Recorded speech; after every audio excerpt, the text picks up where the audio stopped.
In addition to his other vocations, he was the singing master of the neighborhood and picked up many bright shillings by instructing the young folks in psalmody. It was a matter of no little vanity to him on Sundays to take this station in front of the church gallery with a band of chosen singers, where, in his own mind, he completely carried away the palm of the parson. Certain it is, his voice resounded far above all the rest of the congregation, and there were peculiar quavers still to be heard in the church, which may even be heard half a mile off, quite the opposite side of the mill pond, on a still Sunday morning, which are said to be legitimately descended from the nose of Ichabod Crane. Thus, by divers little makeshifts in that ingenious way which is commonly dominated by hook and by crook, the worthy pedagogue got on tolerably enough, and was thought by all who understood nothing of the labor of headwork to have a wonderfully easy life of it. The schoolmaster is generally a man of some importance in the female circle of a rural neighborhood, being considered a kind of idle, gentlemanlike parsonage of vastly superior taste and accomplishments to the rough country swains, and indeed inferior in learning only to the parson. His appearance, therefore, is apt to occasion some little stir at a tea-table of a farmhouse, and the addition of the supernumerary dish of cakes or sweetmeats, or, peradventure, the parade of a silver teapot. Our man of letters, therefore, was peculiarly happy in the smiles of all the country damsels. How he would figure among them in the churchyard between services on Sundays, gathering grapes for them from the wild vines that overran the surrounding trees, reciting for their amusement all the epitaphs on the tombstones, or sauntering, with a whole bevy of them, along the banks of the adjacent mill pond. Why, the more bashful country bumpkins hung sheepishly back,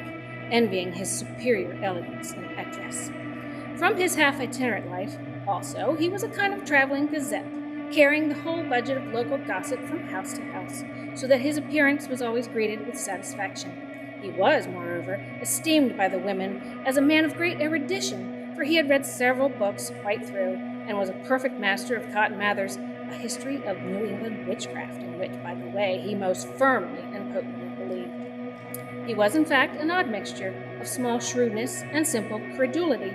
His appetite for the marvelous and his powers of digesting it were equally extraordinary, and both had increased his residence in this spellbound region. No tale was too gross or monstrous for his capacious swallow.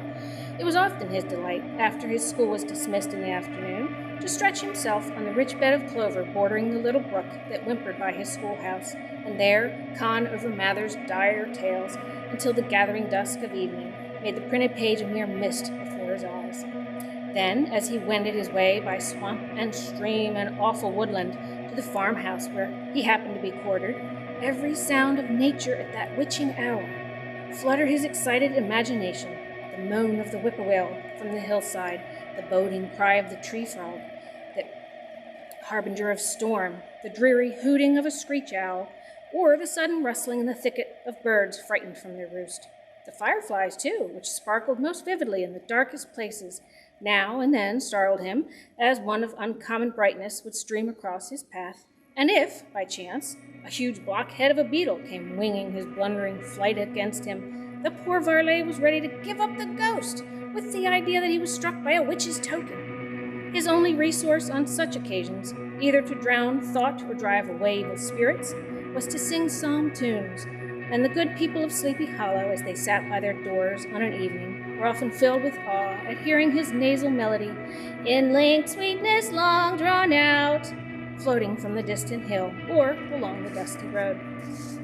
Another of his sources of fearful pleasure was to pass long winter evenings with the old Dutch wives, as they sat spinning by the fire, with a row of apples roasting and sputtering along the hearth, and listened to their marvelous tales of ghosts and goblins, and haunted fields, and haunted brooks, and haunted bridges, and haunted houses, and particularly the Headless Horseman, or the Galloping Haytian of Hollow, as they sometimes call him. He would delight them equally by his anecdotes of witchcraft and of the direful omens and portentous sights and sounds in the air which prevailed in the earlier times of Connecticut, and would frighten them woefully with speculations upon comets and shooting stars, and with the alarming fact that the world did absolutely turn around and that they were half the time topsy-turvy. But there was a pleasure in all this, while snugly cuddling in the chimney corner of a chamber that was all of a ruddy glow from the crackling wood fire, and where, of course, no spectre dared to show its face, it was dearly purchased by the terrors of his subsequent walk homewards.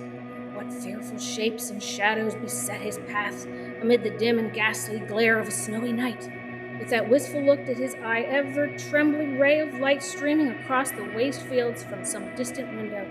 How often he was appalled by some shrub covered with snow, which like a sheeted spectre beset his very path. How often did he shrink with a curdling awe at the sound of his own footsteps on the frosty crust beneath his feet, and dread to look over his shoulder, lest he should behold some uncouth being trampling close behind him. And how often was he thrown into complete dismay by some rushing blast, howling among the trees, and the idea that it was the galloping Haytian on one of his nightly scurryings. All these, however, were mere terrors of the night, phantoms of the mind that walk in darkness, and though he had seen many specters in his time, and been more than once beset by Satan in divers shapes, in his lonely perambulations, yet daylight put an end to all these evils, and he would have passed a pleasant life of it, in despite of the devil and all his works, and if this path had not been crossed by a being that caused more perplexity to mortal man than ghosts, goblins, and the whole race of witches put together, and that was a woman.